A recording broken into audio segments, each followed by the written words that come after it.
Un palacio en el lago Superior. Adornos del mundo entero.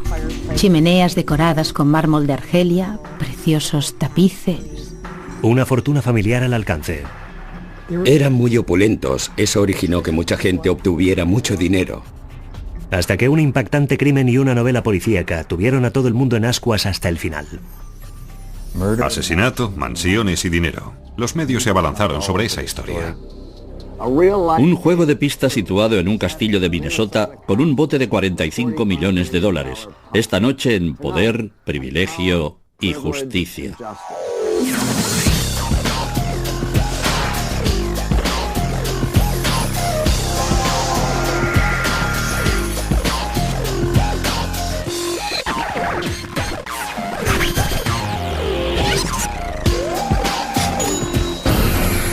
Crímenes imperfectos, ricos y famosos. Misterio en la mansión. He investigado cientos de casos a lo largo de los años, pero nada se ha aproximado siquiera a esto.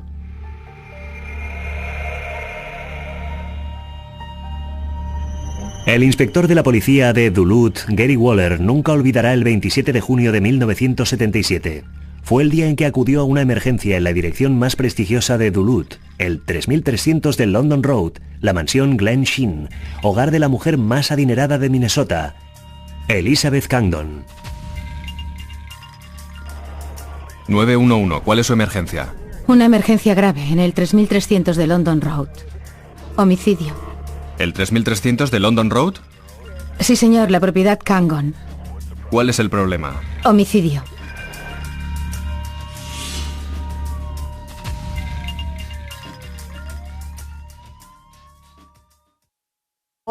Cuando llegué allí no sabía qué me esperaba, porque nunca había estado en Glen Sheen.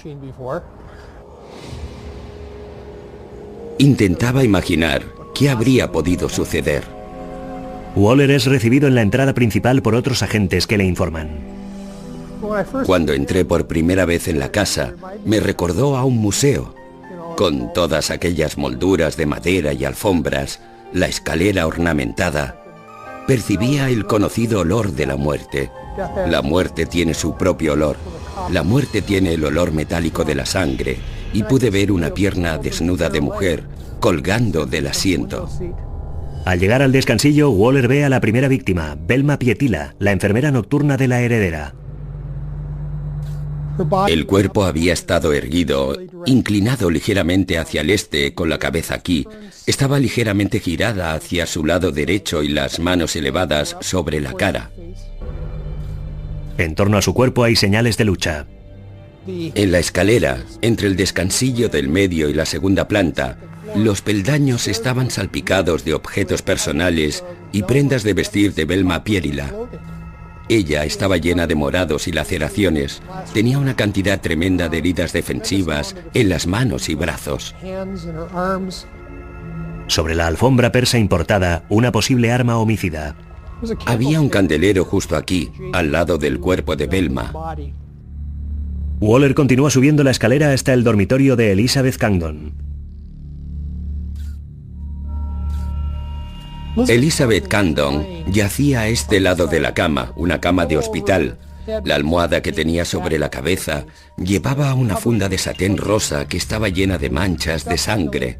Al levantar la almohada se veía que tenía la cara azul y que evidentemente estaba muerta. Elizabeth Cangdon ha sido asfixiada, pero no presenta otras heridas. La sangre de la funda de la almohada parece proceder de las manos del asesino. La habitación parece haber sido saqueada, hasta que Waller la examina más de cerca. Habían desaparecido un buen número de joyas, incluyendo el reloj que llevaba en la muñeca y el anillo del dedo. En el otro extremo de la habitación hay un joyero volcado sobre el suelo, pero la caja de recuerdos de Elizabeth parece intacta. Lo que me hizo sospechar fue que los cajones de esta cómoda quedaron todos abiertos a la misma distancia. Me hizo sospechar porque realmente parecía escenificado, como si se hubiera hecho para hacerlo pasar por un robo más que un asesinato. Durante 3 días, la policía interrogó al personal y peinó la extensa propiedad en busca de pistas. Ni uno de los 3 sirvientes que vivían en Glensheen oyó nada durante la noche. El asesino se había esfumado sin dejar rastro, y los investigadores estaban desconcertados. Elizabeth Condon, en la habitación de la almohada de satén. ¿Dónde estaban el coronel Mostaza y la señorita Escarlata? Una novela de misterio se estaba desarrollando tras las puertas de hierro de Glensheen, y los habitantes de Minnesota estaban hechizados.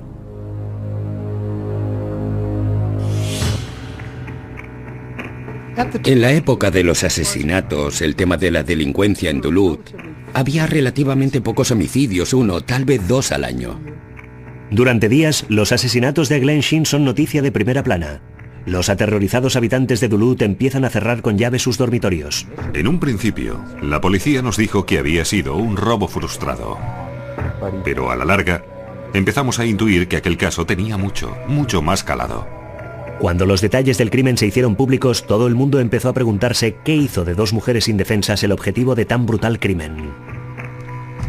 Sí, hubo un robo, pero también un asesinato. 2 asesinatos. ¿Fue un robo que se torció? No teníamos claro cuál había sido el móvil inicial. Glensheen estaba lleno hasta sus techos laminados en oro de 22 quilates de inapreciables tesoros. No tenía sentido, solo un puñado de joyas desaparecidas. Tenía que haber otro motivo. Como investigador experto, cuando oyes que una gran cantidad de dinero va a cambiar de manos como resultado de la muerte de una persona, no puedes descartar la posibilidad de que sea ese el móvil. En el momento de su asesinato, Elizabeth Condon poseía una suma de $45 millones, una fortuna con la que ya nació. Elizabeth era la única hija viva del magnate del hierro y millonario Chester Condon. Hombre de negocios perspicaz, Chester amasó una fortuna explotando grandes extensiones de tierra rica en mineral. Condon y su esposa Clara tuvieron 7 hijos, incluyendo a Elizabeth. En 1905, encargó al más destacado arquitecto de Minnesota la creación de su casa familiar, una mansión de estilo jacobino con 39 habitaciones y vistas al lago Superior. La propiedad de casi 6 hectáreas contaba con una casita para el jardinero, una cochera para los carruajes, establos, un cobertizo para las barcas y muelle y magníficos jardines. El interior era igualmente espectacular. Chester y Clara Condon no repararon en gastos a la hora de decorar Glensheen. Posee adornos del mundo entero. Chimeneas decoradas con mármol de Argelia, con mármol italiano, techos realzados con lámina de oro de 22 quilates, preciosos tapices y alfombras orientales. Chester contrató a artistas de la vidriería Tiffany para diseñar los apliques de luz y las ventanas de cristal de colores. En la mansión, allí donde mires, encontrarás hermosos y exquisitos adornos que la familia fue reuniendo gracias a sus viajes por todo el mundo, y también objetos diseñados especialmente para Glensheen. El estilo de vida de los Condon estaba en consonancia con su lujoso entorno. Las cenas familiares eran asuntos formales, corbata negra todas las noches. Los hijos asistieron a las mejores escuelas del país y frecuentaron a los hijos e hijas de las familias más aristocráticas de los Estados Unidos. Tras licenciarse en la prestigiosa Universidad Vassar, Elizabeth Condon regresó a su hogar, Glensheen, y participó activamente en la Junior League de Duluth. En la década de 1930, soltera aún, adoptó a 2 niñas, Jennifer y Marjorie, y les enseñó lo que significaba ser una Condon. A diferencia de la mayoría de las niñas, cuando necesitaban comprar ropa nueva, las tiendas venían a Glensheen, no iban las niñas a las tiendas, y los empleados cargaban con cajas y cajas de prendas para que se las probaran. Clases de piano en un Steinway de cola. Un chofer las llevaba en limusina a jugar con sus amigos, vacaciones en México y Europa. Elizabeth se lo dio todo a sus hijas. Pero la mayor, Marjorie, tenía unas ansias de dinero que no tenían límite. Supimos que Marjorie fue, desde el principio, una niña poco común. Era tremendamente derrochadora. De hecho, ya desde la infancia. Por ejemplo, había ido a los grandes almacenes Walls en los años 50 y 60, siendo aún muy joven, y acumulaba facturas sin que lo supiera su madre. Se había llevado objetos de valor de la casa de Glensheen, los había vendido y la familia había tenido que volverlos a comprar. Elizabeth matriculó a Marjorie en la escuela Dana Hall en Massachusetts. Esa escuela de enseñanza secundaria era famosa por ser estricta, pero eso no era obstáculo para la astucia de Marjorie. Escribía cartas a su madre constantemente, pidiéndole que le mandase más dinero. También había cartas en las que parecía que Marjorie intentaba manipular a su madre y engañarla, quizá mintiéndole intencionadamente para poder conseguir más dinero. Pero Elizabeth no era fácil de convencer. Se dio cuenta de que Marjorie tenía problemas mentales y la envió a la clínica Menninger, un selecto centro psiquiátrico en Topeka, Kansas. Allí fue evaluada, y miembros de la familia dicen que recuerdan que el diagnóstico de Marjorie fue de sociopatía. Después de un año de tratamiento, Marjorie se trasladó a St. Louis para concluir sus estudios, y la situación empezó a mejorar. Marjorie conoció a Dick Leroy, un joven y ambicioso reasegurador. Pocos meses después, la pareja se casaba en Glensheen. Se trasladaron a Minneapolis y desde el principio Marjorie disfrutó de la dicha doméstica. Estaban muy enamorados. Tuvieron 7 hijos y a veces, durante el matrimonio, intentaron construir lo que podría considerarse una vida prácticamente normal. Parecía que Marjorie por fin había superado su turbulento pasado. Se convirtió en una experta ama de casa y en una madre complaciente. Pero cuando fue pasando el tiempo, sus antiguos hábitos de derroche volvieron a aflorar. Marjorie quería que sus hijos tuvieran lo mejor de todo y gastaba en consecuencia. Cuando sus hijos, a instancias suyas, empezaron a practicar diversas actividades como el patinaje o la hípica, les encargó botas a la medida, a docenas, o hacía fabricar los patines especialmente. Pronto se vio que Marjorie era capaz de todo para que sus hijos fueran los primeros.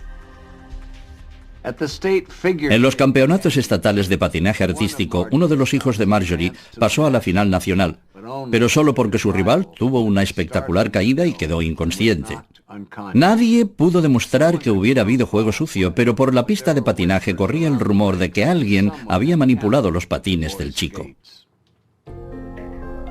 El comportamiento compulsivo de Marjorie empezó a hacer mella en su matrimonio.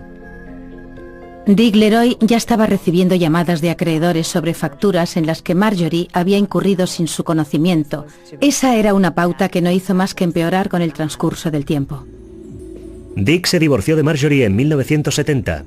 Ella seguía teniendo un fideicomiso familiar, pero nunca parecía ser suficiente. Una y otra vez volvía a Glensheen con la mano extendida. Sus requerimientos no eran bien recibidos.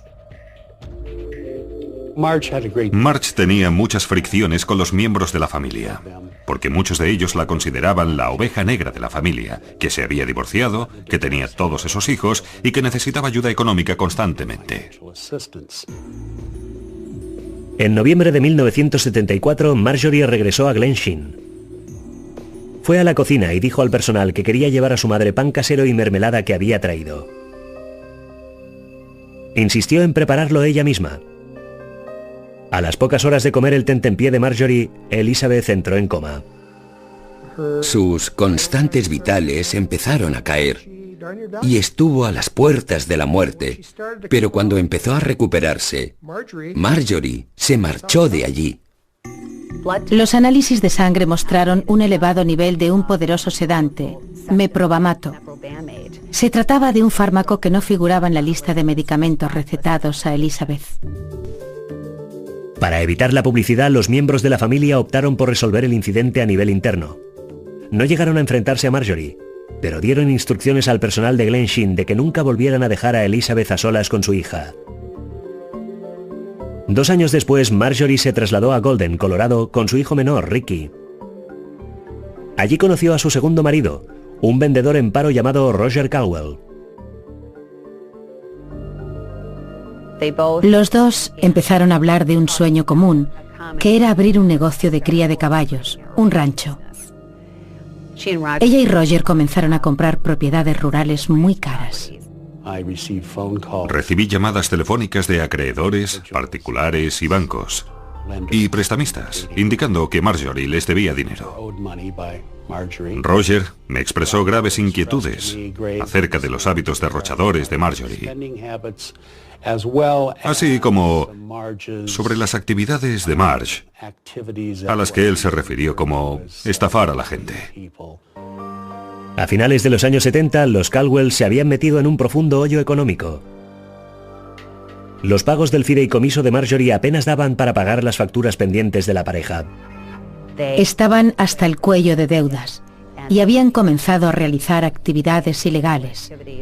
Cheques sin fondos, estaban siendo investigados por fraudes a la aseguradora, por un robo con allanamiento que los investigadores consideraron que había sido orquestado, y estaban utilizando tarjetas de crédito fraudulentas. Estaban en una desesperada situación financiera como cualquiera podía imaginar. Los inspectores supieron que en mayo de 1977, menos de un mes antes de los asesinatos, Roger hizo una visita a Duluth para pedir a Elizabeth y a los fideicomisarios Cangdon $750,000. Su plan era construir un rancho para caballos en Colorado. Apelando al lado más blando de Elizabeth, Roger le mostró una nota de un médico diciendo que el rancho sería lo mejor para el asma de su nieto, Ricky. Pero la pareja había falsificado la carta con impresos robados, y los fideicomisarios despidieron a Roger con las manos vacías. En junio del 77, Marjorie y Roger Caldwell estaban en la ruina. No tenían ingresos, no tenían fondos, vivían al día o a la semana en el Hotel Holland, que no es lo que podría llamarse un motel de categoría en Golden, Colorado. Quiero decir que se hallaban en una situación desesperada. El 27 de junio de 1977, a Elizabeth Cangdon la encuentran asesinada. Sus bienes ascienden a $45 millones. La parte de Marjorie es una de las más cuantiosas, casi $8 millones. Con tanto dinero en juego, el inspector Waller decide que es hora de examinar más de cerca a los Caldwell. Cuando la pareja llega a Duluth para el entierro de Elizabeth, los convoca en comisaría para interrogarlos. La reunión es breve. Marjorie dice al inspector que tanto ella como Roger estuvieron en la lavandería en Golden, Colorado, la mañana de los asesinatos. Pero Waller no logra apartar la vista de Roger. Roger tenía un corte en el labio, además tenía la mano derecha muy hinchada y un corte en uno de sus dedos, y me pongo a recordar la autopsia y los graves hematomas que Velma tenía en la mejilla izquierda y en el mentón, y realmente tuve la sensación de que íbamos en la dirección correcta. ¿Era Marjorie una oveja negra disfrazada de loba? ¿Había enviado a Roger a la mansión aquella noche para que le hiciera el trabajo sucio? Con 2 mujeres muertas, los investigadores estaban empeñados en descubrirlo.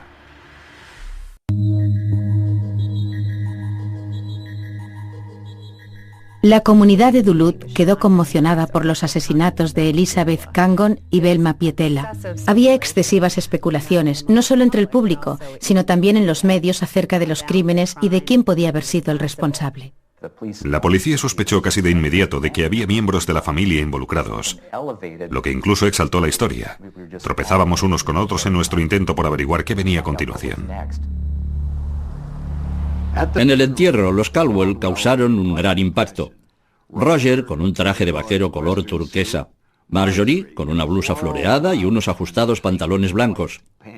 Se habían comprado esos atuendos en la sastrería más elegante de Duluth y habían cargado la factura de $2.000 a la mujer que había en el féretro.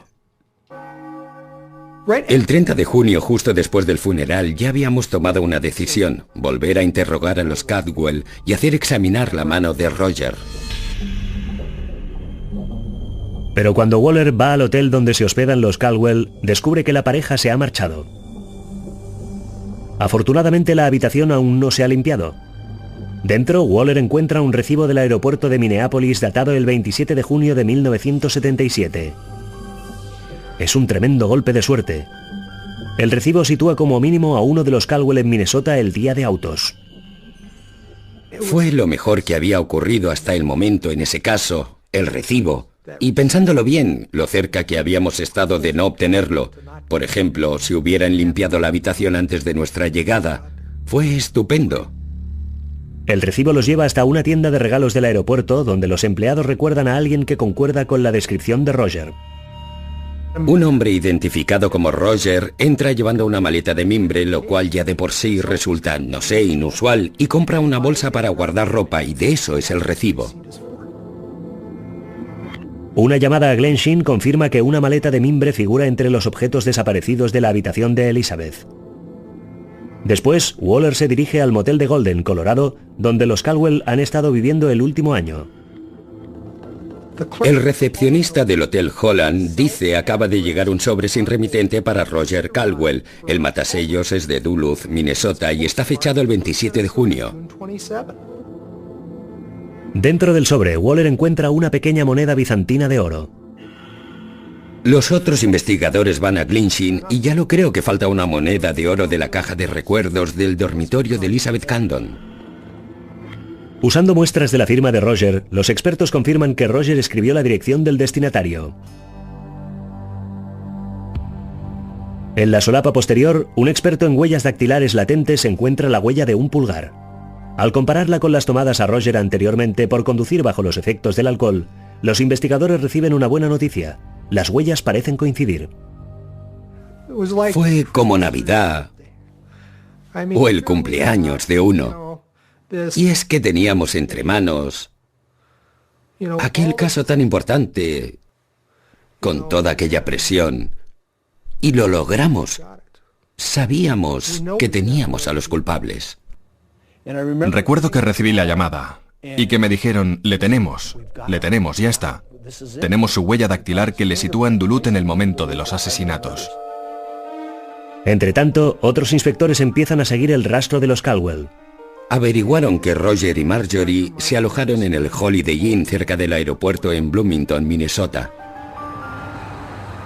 Waller regresa a Minnesota en el próximo vuelo. Armado con una orden de registro, su equipo entra en la habitación del hotel mientras la pareja está ausente. Uno de los objetos que hay sobre la cama es aquella bolsa para ropa que había sido adquirida en el aeropuerto la mañana en que se descubrieron los crímenes. También en la habitación hay una de las maletas de mimbre y descubrimos una caja para medias llena de joyas. Y al inspeccionar las joyas, algunas de ellas eran las que habían sido robadas del cadáver de Elizabeth Candon y también de los joyeros de su habitación. Marjorie regresa al hotel sola y encuentra a Waller esperándola. Le leí sus derechos, pero quería hablar conmigo. Conviene recordar que Marjorie se cree más lista que nadie. Le cuenta que ella y Roger estuvieron buscando terrenos en Colorado el fin de semana anterior a los crímenes. Pero Waller sabe que Marjorie miente. Gracias a sus conversaciones con el agente inmobiliario y otros amigos de Colorado, sabe que Marjorie estuvo sola aquel fin de semana. Después, Waller deja caer las joyas robadas sobre el regazo de Marjorie y le pregunta de dónde han salido. Inmediatamente detecto el anillo de cúpula y le pregunto, ¿lo reconoce? Y me dice, es una copia del que tiene mi madre. Después dice que quiere hablar con su abogado, Dave Arnold. Recibí una llamada de Marge. Me informaba de que ella y Roger estaban en el Holiday Inn, pero que probablemente tendría que vestirme y salir para unirme a la fiesta. Yo le dije, ¿qué fiesta? Y ella dijo, bueno, tengo unos 50 agentes de policía aquí. Le indiqué que debía mantener la boca cerrada, no decir nada, y que iría lo más rápido que pudiera. El abogado de Marjorie llega e interrumpe el interrogatorio. Pero Waller sabe que con el recibo del aeropuerto, la prueba de la huella dactilar y las joyas, tiene ya suficiente para arrestar a Roger. Marjorie tendrá que venir después. La estrategia es, cojamos primero al asesino, y después nos ocuparemos de la persona que a nuestro entender, obviamente conspiró, y que era la mujer que había detrás del hombre. Roger Caldwell es acusado y arrestado el 6 de julio de 1977 por los asesinatos de su suegra y la enfermera de esta. Una semana después, el inspector Waller regresa a Colorado en busca de más pruebas. En un banco local encuentra una caja de depósito de seguridad a nombre de Roger, alquilada un día después de los asesinatos. Cuando abrimos esa caja de depósito de seguridad, vemos que hay un testamento fechado el 24 de junio, 3 días antes de la muerte de la madre. Prometía a Roger Caldwell casi 2,5 millones de la herencia de Marjorie a la muerte de su madre. Un contrato de asesinato. Así de claro y sencillo. Eso era exactamente, un contrato de asesinato.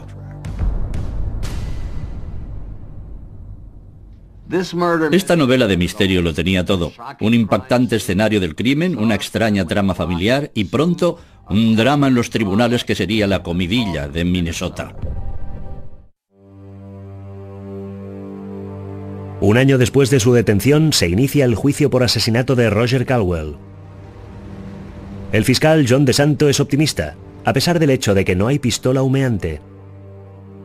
No había testigos oculares que pudieran decir que habían visto a Roger en la mansión cometiendo los asesinatos. Todo era puramente circunstancial, y por ello cada pieza, cada circunstancia era tan importante. El caso del Estado es sencillo. Roger es el primo que hizo la fechoría y Marjorie es el cerebro.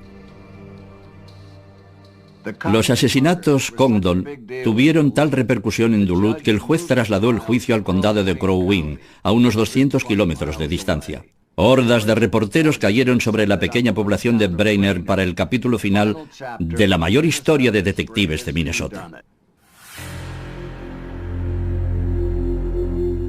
Íbamos a mostrarles de forma concluyente y más allá de toda duda razonable que Roger Caldwell había cometido esos asesinatos, que tenía un móvil para cometerlos. Iba a ganar $2,5 millones irrevocablemente a la muerte de Elizabeth Cangdon. Creo que en el juicio de Roger, desde el principio todo el mundo creía que la acusación lo iba a tener muy bien. Al fin y al cabo tenían las joyas, que habían encontrado y que procedían de la mansión. Tenían a una mujer en el aeropuerto que podía identificar a Roger.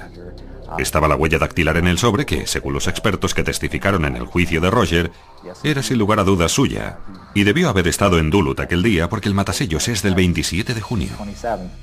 Pero cuando el Estado concluye su alegato, el abogado de Roger, Doug Thompson, dice al jurado que hay margen para la duda. Uno de los puntos fuertes de la defensa fue el hecho de que la foto de Roger Caldwell había sido facilitada por error a la prensa y apareció en los periódicos locales. Eso ponía en entredicho la irrefutabilidad de las identificaciones de las 2 empleadas de la tienda de regalos del aeropuerto, donde Roger supuestamente había comprado una bolsa para guardar ropa. El caso del Estado dista mucho de ser irrebatible. No conseguimos indicar al jurado cómo llegó y salió del lugar de autos. No logramos situar a Roger Caldwell en un medio de transporte. Cabe recordar que en 1977 no tenías que mostrar una identificación para comprar un billete y subirte a un avión. Existía también una ausencia de pruebas físicas que vinculasen directamente a Roger Caldwell con el escenario del crimen. En la mansión no se encontraron huellas dactilares que pertenecieran a Roger Caldwell. Pero después los resultados del laboratorio revelan que la sangre dejada en el escenario concuerda con el grupo sanguíneo y el grupo enzimático de Roger. Solo conseguimos descartar a un 82% de la gente como origen de esa prueba sanguínea en 1977-78. A ese respecto, yo sostenía que de ese 18% o 18.000 personas que había en Duluth el día de autos, solo a una persona se le había garantizado $2,5 millones a la muerte de Elizabeth Cangdon, y esa persona era Roger. Durante las deliberaciones, el Estado sabe que hay mucho en juego. Si Roger queda libre, hay pocas posibilidades de imputar el crimen a su compañera. En mi alegato final, dije al jurado que se había completado el paso número 1 y que quería que supieran que iba a haber un paso número 2. Desde el principio tuvimos claro que Marjorie era la mujer que estaba detrás del hombre. El jurado emite su veredicto. Culpable de todos los cargos. Desde luego sentí una sensación de vértigo al pensar, sí, he logrado el resultado que quería. Y sin embargo también había tristeza. Siempre ha sido así para mí. 2 mujeres habían muerto prematuramente y no tenían que haber muerto. Y eso causó mucha tristeza a las familias. Pero el caso dista mucho de haber acabado. Semanas después de la condena de Roger, Marjorie es acusada de conspiración para cometer asesinato. Cuando se entrega, va acompañada del abogado defensor más prominente de Minnesota, Ron Meshbesher. La gente piensa, si lo hubiera hecho yo, contrataría a Ron Meshbesher. El punto débil de la acusación en el juicio de Marjorie Caldwell sería que esperaban que, esencialmente, fuera una repetición de lo que había sido el juicio de Caldwell. Sin embargo, había un nuevo abogado defensor. Y la acusación, desde luego, no anticipó que la defensa sacaría alguna nueva prueba sorpresa que socavaría el caso de la acusación. Con su costoso y competente abogado de Minneapolis, Marjorie tenía el partido más que igualado. El Duluth Tribune llamó a la confrontación. Capitalino contra patán de campo. ¿Sería este otro caso en el que el dinero impera sobre la justicia?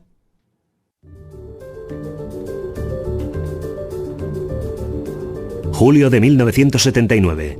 El juicio por asesinato de Marjorie Caldwell comienza en el Palacio de Justicia del Condado de Dakota, en Hastings, Minnesota. La acusación tenía esta vez una carga más pesada porque no estaban alegando que Marjorie estuvo allí y que había cometido los asesinatos, sino que decían que ella había ayudado a planearlos y en ese aspecto era conspiradora, lo que resultaba muy difícil de demostrar porque Roger no hablaba. Teníamos que volver a demostrar que Roger había cometido los asesinatos. Pero yo quería un jurado que entendiera de nuevo que aquella mujer que había nacido con una cuchara de plata en la boca era una desagradecida, hasta el punto de que había asesinado a su madre para acelerar su herencia cuando su madre tenía 82 años. El testigo estrella del estado, el inspector Gary Waller, habla al jurado de las inconsecuentes declaraciones de Marjorie con respecto al paradero de Roger el 27 de junio. Una cosa que a los policías nos gusta tanto como la verdad es una buena mentira.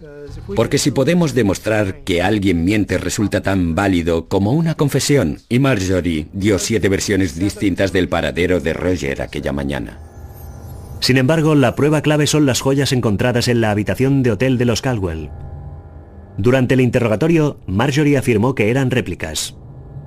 Llevamos a declarar al joyero que había montado el anillo para Elizabeth Cangdon 2 años atrás.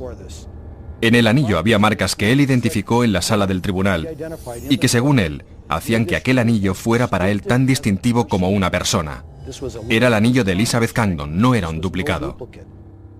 Dado que otro jurado había declarado a Roger culpable de los asesinatos, Meshbesher se enfrenta a un desafío aún más difícil.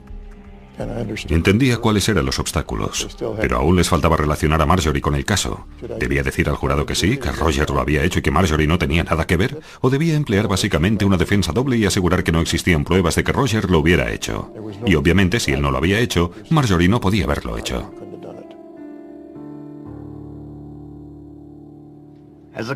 Como co-conspiradora, la culpabilidad de Marjorie tenía tanto valor como la condena de Roger. Si Meshbesher lograba crear una duda razonable sobre la implicación de Roger, la absolución de Marjorie estaría en el bote. Como ocurre a menudo, este caso iba a depender de una única prueba. La huella dactilar en el sobre era una evidencia clave. DeSanto, en su declaración inicial, probablemente puso demasiado énfasis en esa huella dactilar. Pero era una prueba física tan buena que lo que dijo a los miembros del jurado esencialmente fue, en estas palabras, se puede dejar de creer en todo lo demás, pero la huella digital no se puede poner en duda. Meshbesher dice al jurado que el Estado se equivocó durante el juicio de Roger. La huella dactilar se identificó mal y tiene un experto cualificado para demostrarlo.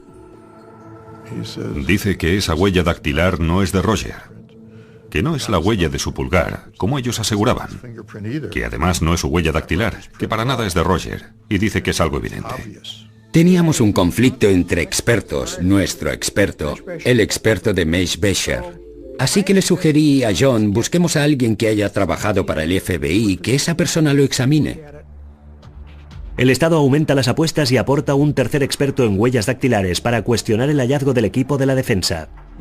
Dijo, concededme unas cuantas horas en la cocina, dejadme solo y os daré mi opinión tras haber examinado las dos. Al cabo de unas horas vino y nos dijo que en su opinión hubo un error en la identificación de la huella dactilar, y aquello fue un giro radical a nivel emocional y psicológico en este caso. Lo convirtió en un caso distinto. La acusación está destrozada. Su plan les ha salido por la culata. El 21 de julio de 1979, el jurado lee su veredicto. Inocente de todos los cargos. Marjorie es una mujer libre. John y yo entramos en el aseo. Y allí John se vino abajo, porque aquello era devastador. Después de que Marjorie fuera absuelta, llamé a varios de los miembros del jurado en el juicio de Roger y les pregunté si lo habían seguido. Y varios me dijeron que pensaban que ahora se lo replantearían y que creían que quizá Roger no lo había hecho. Basándose en las pruebas del juicio de Marjorie, Roger presenta una apelación al Tribunal Supremo del Estado. Recibí una llamada alrededor de medianoche, o un poco más tarde. Jamás la olvidaré. Era alguien del Duluth News Tribune, y las primeras palabras al teléfono y que me despertaron de un sueño profundo fueron: ¿van a volver a juzgar a Roger Caldwell?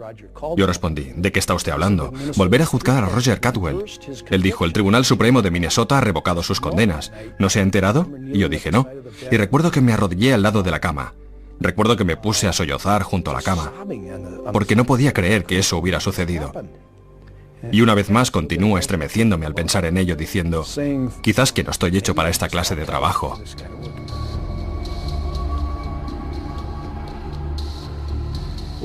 Menudo fracaso de la justicia, un auténtico puñetazo en el estómago. Parecía que Marjorie y Roger podían llegar a salir impunes de los asesinatos, pero a la historia aún le quedaban unos cuantos giros y vueltas.